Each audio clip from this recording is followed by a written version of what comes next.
Continuaremos con el programa y invitaremos al doctor Petronilo Flores Condori.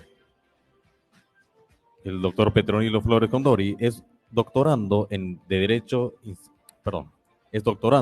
Constitucional y Administrativo, magíster en Derecho Constitucional y Derecho Procesal Constitucional, maestrante en Derecho Penal y Derecho Procesal Penal, especialista en Derechos de las Naciones y Pueblos Indígenas Originarios Campesinos. Cuenta con diplomados en Derecho Constitucional, Derechos Humanos y en Educación Superior. Es abogado por la Universidad Autónoma Tomás Frías. Además, se desempeñó como jefe de unidad ProJuride de la Cooperación Técnica Alemana al Desarrollo, la agencia GIS, y docente de posgrado en diferentes universidades. Fue también director de la Academia Plurinacional de Estudios Constitucionales, abogado asistente de control normativo y abogado autonómico del Tribunal Constitucional Plurinacional de Bolivia. Actualmente es magistrado del Tribunal Constitucional Plurinacional. También cuenta con diplomatura internacional en razonamiento legal aplicado, diseño de sentencias y casos, diplomados en Derecho Constitucional, Derechos Humanos, en Educación Superior. Es abogado por la Universidad Autónoma Tomás Frías. Invitamos así al doctor Petronilo Flores Condori de Bolivia.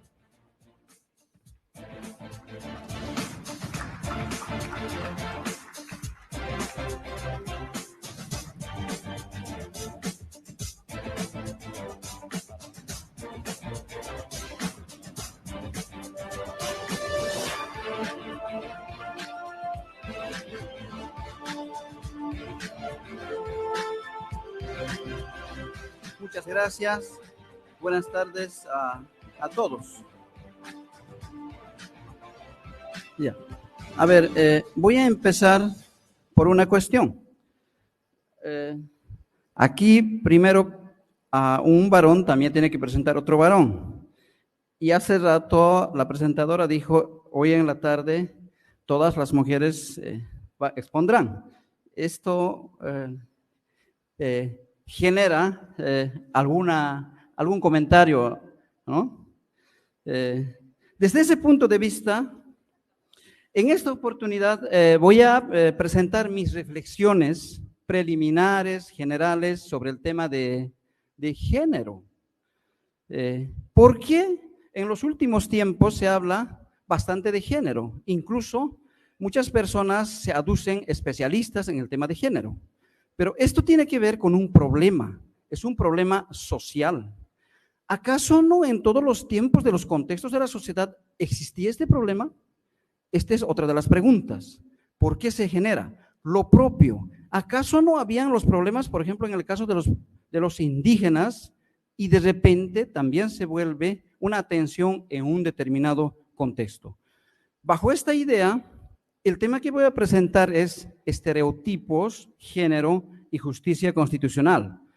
Aunque este profesor Fix Zamudio insistía bastante, no hay que confundir el tema de la justicia constitucional con el tema de la jurisdicción constitucional, porque no se puede administrar justicia. Justicia tiene que ver con un concepto de orden valórico. Bajo esta idea, una idea de estereotipo. Entonces, ¿qué es estereotipo? Estereotipo está siendo trabajado más desde la terminología de la antropología cultural, sociología o las ciencias políticas. Las expositoras que nos antecedieron precisaron algunas ideas sobre estereotipo. Sería una diferencia vinculado a una superioridad hombre-mujer o entre mujeres. O, por ejemplo, decir, los indígenas valen poco, pero estos están cargados de algún concepto de patriarcado, una mentalidad superior. Esto es una realidad, esta realidad está vigente. Entonces, pero ¿cómo se inserta en el derecho? ¿No? Y por ahí hoy día se dice, ¿por qué tales jueces, por qué una sentencia, por qué se debe juzgar con perspectiva de género? En este tema, desde mi punto de vista, la tesis que me guiará a exponer es el impacto de la realidad social en el espacio de la juridicidad de las altas cortes desde abajo, porque estos problemas son problemas sociales que se juridifican para llegar a los procesos a ser resueltos por los jueces. Y desde arriba, desde la jurisprudencia de la Corte Interamericana de Derechos Humanos hacia las altas cortes. Esto es el tema. Entonces, si en este tema vamos a ver, por ejemplo, de cómo genera la jurisprudencia de la Corte Interamericana, aunque aquí hay alguna confusión terminológica de precedente, incluso de estándar. Entonces, ¿qué es ese estándar? Por ejemplo, desde mi punto de vista, ahí soy pesimista. En el caso boliviano, manejamos estándar sin criterio. Esto es el tema. Entonces, este estándar de sin criterio se generan abajo en los jueces. Cuando llegan algunos expedientes, de algunos jueces llegan, de los tribunales de garantías, se ha utilizado el estándar más alto. ¿Cuál es ese criterio para manejar el estándar más alto? Y desde otra perspectiva puede ser, a lo mejor, es el estándar más bajo. Este es otro de los temas. Entonces, en esto me guiará esta palabra de estereotipo. ¿Cómo desarrolla jurisprudencialmente la terminología de estereotipo en la Corte Interamericana a partir del tema de género? Para eso voy a presentar 3 casos, también tomando en cuenta el impacto. 1, caso Atala Rifo versus Chile. Este tema es bastante comentado y hay muchos trabajos, hay muchos artículos, tesis, muy trabajado. En este tema de Atala Rifo, los hechos concretos es que la señora Atala decide concluir su matrimonio con el señor López. De este hecho emergen 3 niñas y se establece el cuidado, la atención en favor de la madre. En un determinado contexto, en esta situación, la madre decide convivir con su pareja sentimental, otra mujer, estamos hablando de personas del mismo sexo. El cuidado se establece a favor de la mujer. Pero ante este hecho, el padre de las menores solicita, acude ante las instancias judiciales solicitando el cuidado definitivo a su favor. ¿Cuál es el argumento? El argumento central justamente es la orientación sexual. Se utiliza aquí la palabra daño. En esta familia se pudiera provocar el daño. Se tramitan en las instancias inferiores y definitivamente, en última instancia, la Corte Suprema de Justicia de Chile determina, desde la experiencia boliviana podríamos decir, revoca las decisiones de abajo para conceder, para determinar el cuidado a favor del padre. ¿Y cuál es el argumento? Utiliza justamente el principio del interés superior del niño. Esto es el razonamiento. Bajo la aplicación, bajo el sustento, bajo el argumento de interés superior del niño, debemos preocuparnos de proteger con el mayor cuidado al menor. Y por ese tema del argumento del interés superior del niño, se determina el cuidado definitivamente en favor del padre. Esta es la decisión. Ante este hecho, se acude a la Corte Interamericana.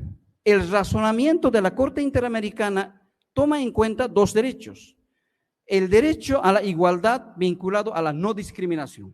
Entonces, aquí estamos hablando cómo se van desarrollando estos derechos a partir del tema de estereotipo. En la Corte Interamericana se balancean estos 2 términos. Habla bastante la Corte Interamericana de ponderar el interés superior del niño y el derecho a la igualdad, a la no discriminación. Determina, el interés superior del niño no puede amparar un prejuicio para determinar, para menoscabar el derecho a la igualdad y la no discriminación.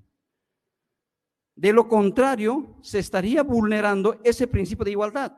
Todas las personas, independientemente de la identidad de género vinculado a la orientación sexual, tienen los mismos derechos frente al cuidado de los menores.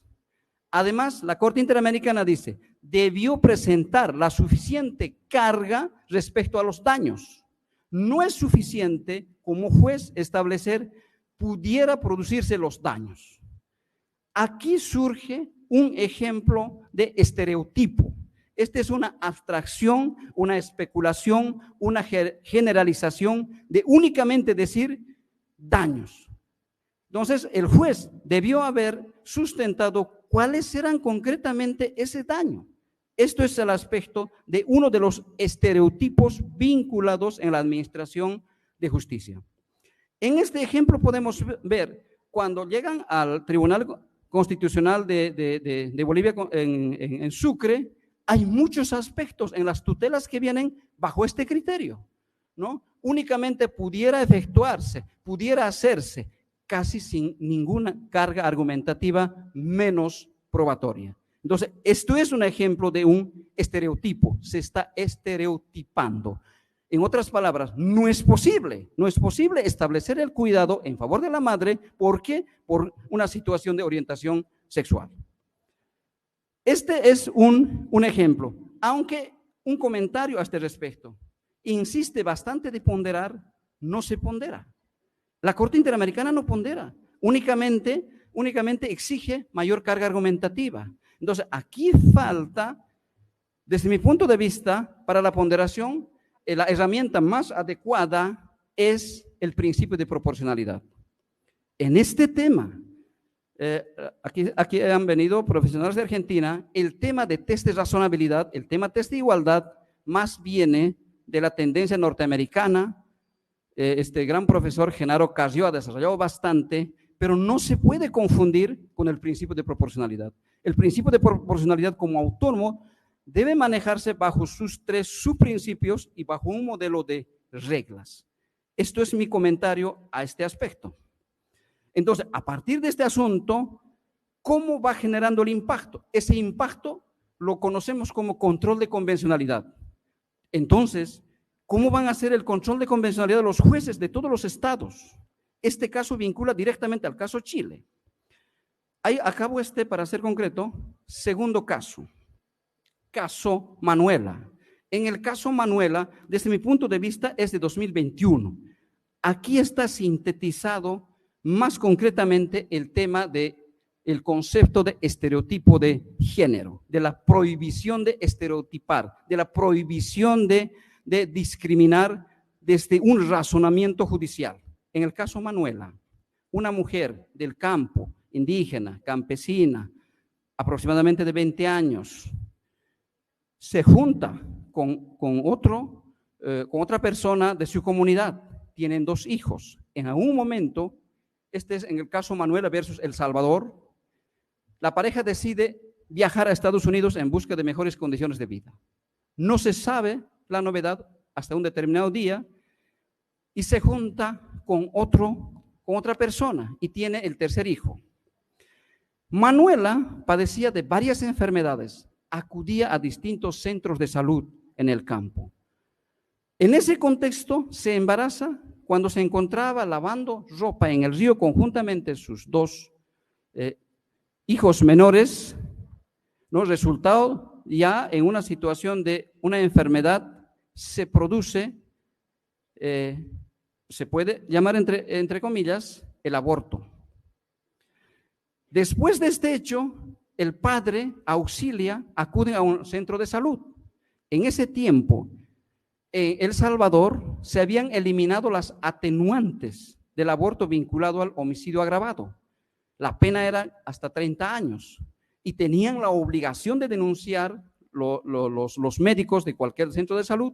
Denuncian el hecho, se corre el trámite y lo condenan a 30 años. En este tema, a 30 años. En este asunto también llega a la Corte Interamericana el caso Manuela. En el caso Manuela hay 2 ejemplos de estereotipos desde mi punto de vista. Uno, en la investigación. Se ha utilizado la presunción de culpabilidad desde el inicio de la investigación. Cuando el informe de los médicos establecen que aquí se ha producido un aborto, la posibilidad de la autoría sería Manuela. se establece hasta el final. Entonces, ¿cómo se identifica la situación de estereotipo? No solamente debió investigarse bajo este cuidado, también debió investigarse las circunstancias del hecho. Y en este caso, las circunstancias del hecho fue que las enfermedades constantes de la que padecía Manuela provocaron, como una hipótesis, este hecho de aborto, ¿no? Esto no se ha investigado. Entonces, desde el inicio, los juzgadores corrieron con la presunción de culpabilidad y vulneraron, por lo tanto, el derecho a la presunción de inocencia. Además, como no contaba con recursos económicos, no va a poder contratar abogado. Asistió la defensa pública. La defensa pública cada vez cambiaba. La defensa pública no ha presentado los recursos establecidos por el ordenamiento jurídico. La defensa pública no ha logrado incluso ni siquiera la declaración de la autora ni de los padres. Este es el tema. De esta interpretación, desde mi punto de vista, los jueces, aunque en materia penal no es así, debieron haber activado de mejor forma en la forma del control jurisdiccional del trámite para los derechos de Manuela. No se ha garantizado el derecho a la presunción, no se han investigado, directamente se ha ido con la presunción de culpabilidad, es la autora. Y de ese hecho, Manuela fallece en el centro penitenciario. Esto es el hecho. Ni siquiera ha logrado tener los permisos suficientes para el cuidado. Además, es una situación, es mujer, de menor, que no tiene trabajo, del campo, campesina, sus situaciones de la familia, su vivienda. Y este aspecto, la misma Corte Interamericana ha determinado como un asunto de interseccionalidad. Una persona que tiene en varios problemas no va a poder hacer garantizar valer sus derechos. Y en este caso, entonces el estándar es hoy, los jueces necesariamente tienen que investigar, los investigadores tienen que investigar otras circunstancias, hipótesis a las que se pueda llegar de manera concreta y efectiva. Desde ese punto de vista, no es suficiente. Actualmente, bueno, se dice en académico, los magistrados y los magistrados siempre tienen que exponer sus sentencias, ¿no? Entonces, yo preferiría exponer la sentencia que había dirimido con la doctora Cornejo. La doctora Cornejo, revisando, leyendo algunas sentencias del Tribunal Constitucional, todavía no hemos avanzado mucho. Estamos ahí, estamos trabajándonos, estamos en el esfuerzo. Únicamente hemos dicho que se debe juzgar con perspectiva de género. Pero, ¿qué implica perspectiva de género? ¿Bajo qué precisión? ¿Bajo qué criterios? Este es el tema. En algún lugar hemos dicho que se debe investigar con seriedad. ¿Qué implicaría investigar con seriedad, por ejemplo, para los investigadores? Es totalmente abstracto, ¿no? Se debe investigar con diligencia. Todavía son cosas generales. Todavía es repetir la existencia de la norma que existe en las leyes procesales penales. Este es otro de los ejemplos de estereotipo. Entonces, esto es la exigencia. Al no investigar, al no precisar, también se vulnera el debido proceso. Este es uno de los primeros aspectos en el caso de Manuela. Ahí lo dejo este asunto. Tercero, con esto voy a acabar, el caso de fecundación in vitro. Esto más para ver el impacto de la Corte Interamericana hacia las altas cortes de los estados. Hoy día se dice que todas las autoridades judiciales, administrativas, deben efectuar el control de convencionalidad. En muchos casos nos llegan a Sucre memoriales, los abogados presentan, señor juez, efectúe el control convencional sobre este caso. En muchos casos que he revisado de los tribunales de garantías no han dado respuesta. No han dicho debe hacerse o no, ¿no? Esto es el tema. Entonces, esto se omite en pronunciar. Tampoco los abogados han dicho se pueda efectuar en ese sentido. Entonces, en el caso de fecundación in vitro, caso Artadia versus Costa Rica, en un determinado contexto, en Costa Rica, por su cosmovisión, por su cultura, estaba prohibida la fecundación in vitro. En un momento aparece un decreto supremo. Este decreto supremo autoriza la fecundación in vitro. Resultado de este hecho se producen 15 costarricenses, 15 personas. En un tiempo, este decreto es planteado de inconstitucionalidad a la Sala Constitucional de Costa Rica. Ahí ya conocerán ustedes, aquí están muchos funcionarios letrados, cómo hubiéramos razonado. ¿Es o no inconstitucional este decreto que autoriza la fecundación in vitro? El razonamiento de la Sala Constitucional es inconstitucional. ¿Por qué? Porque afecta a la vida, se deforma, se eliminan embriones.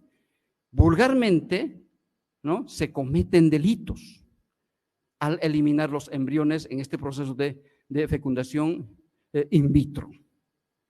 Y la carga argumentativa central de la Sala Constitucional es la regulación de fecundación in vitro debe efectuarse a partir de una ley. Se utiliza el principio de la reserva de ley y no así por un decreto supremo. Entonces, el razonamiento desde el principio de proporcionalidad es absoluta la intervención, es total, lo ha dejado cerrado. Ese es el razonamiento de la Sala Constitucional. Esto llega a la Corte Interamericana. La Corte Interamericana razona en el siguiente sentido: no se vulnera con el proceso de fecundación, ¿no?, el derecho a la vida. Existen personas que no van a poder tener hijos. Estos también tienen derecho a conformar su familia. Entonces, es un derecho acceder a aspectos tecnológicos en el proceso de la práctica de fecundación in vitro. Por lo tanto, ¿cuál es la medida que determina? Se debe dejar sin efecto ese decreto. Entonces, aquí está el ejemplo, lo que el doctor Sagüez hablaba de un control de convencionalidad que viene de arriba.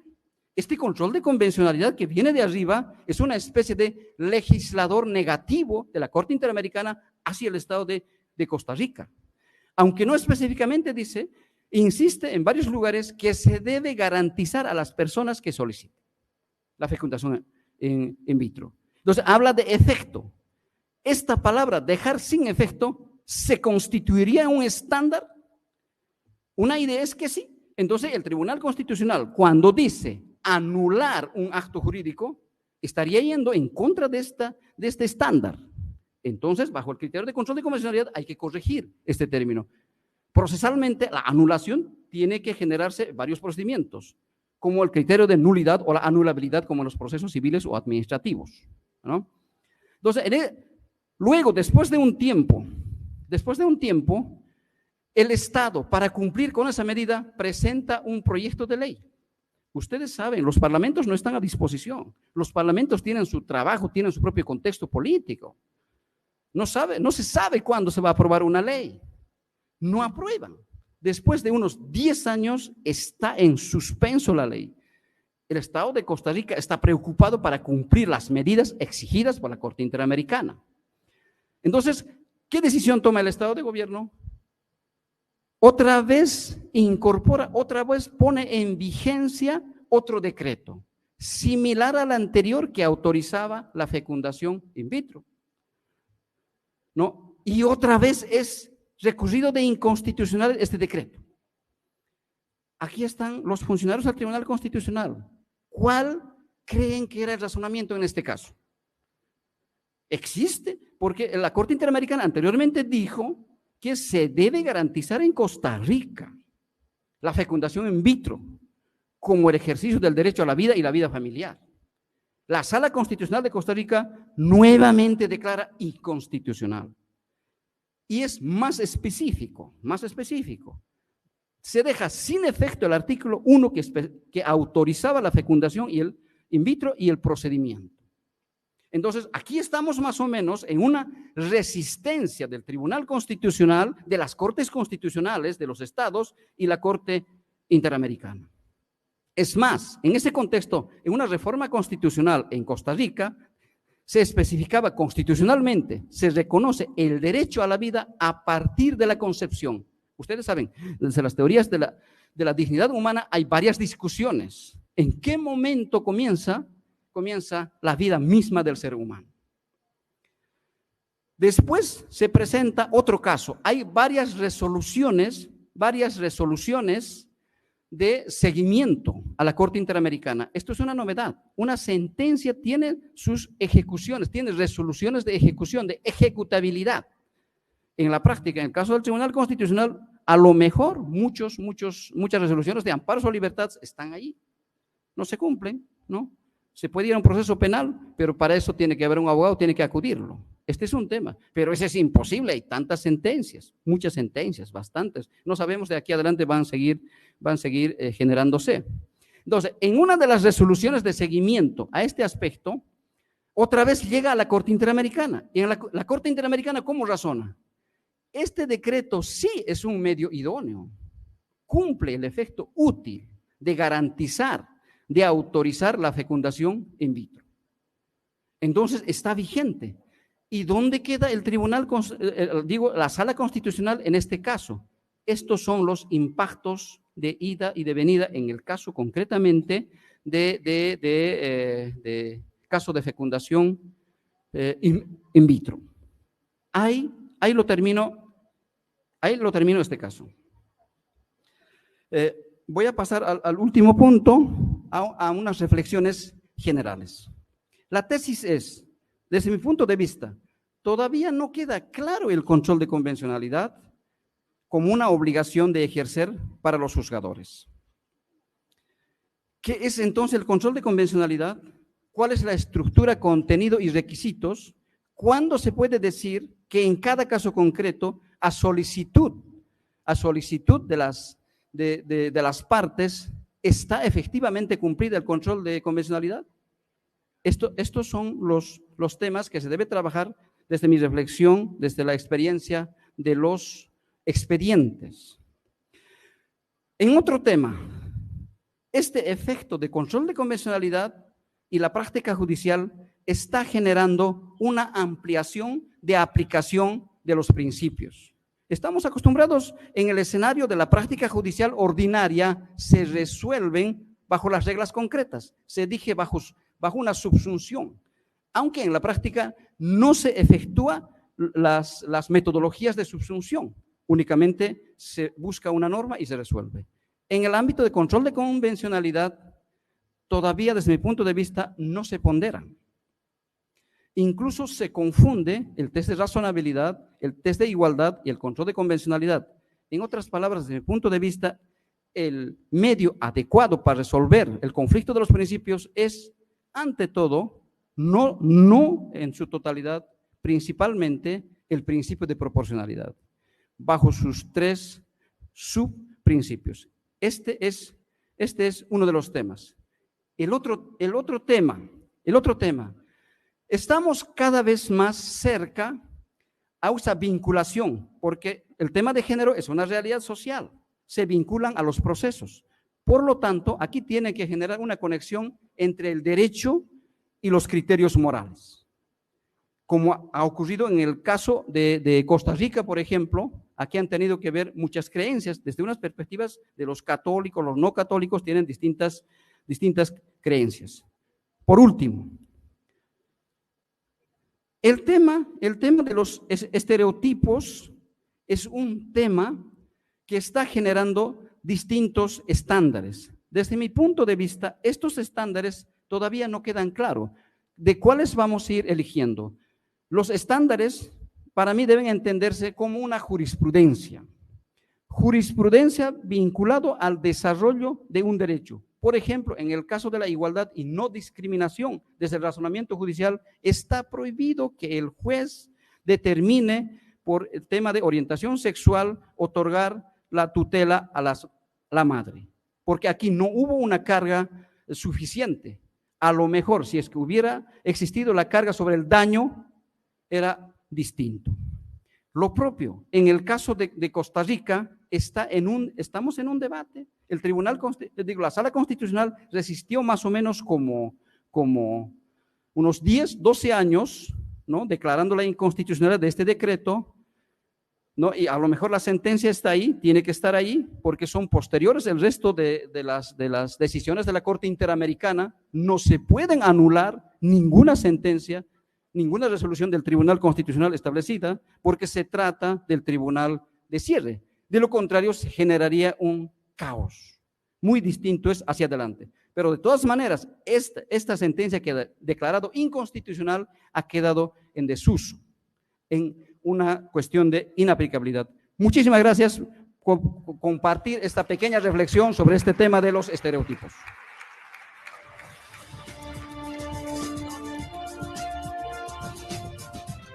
Agradecemos por su participación al doctor Petronilo Flores Condori, expositor de Bolivia, magistrado electo por el departamento de Potosí. Gracias por su exposición y por su clara explicación acerca de una temática tan importante. Vamos a invitarle, por favor, a que nos acompañe al escenario principal, a la parte central, por favor, para que de inmediato invitar al señor decano de la Facultad de Ciencias Sociales y Humanísticas de la Universidad de Aquino, Bolivia, para realizar la entrega respectiva del reconocimiento por su brillante exposición en este espacio académico.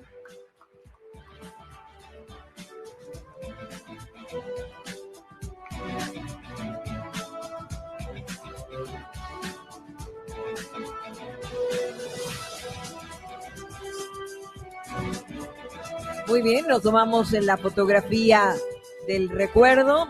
Gracias al magistrado Petronilo Flores Condori, que hoy estuvo cumpliendo sus funciones de expositor en el 4º Congreso Internacional de Derecho Procesal Constitucional.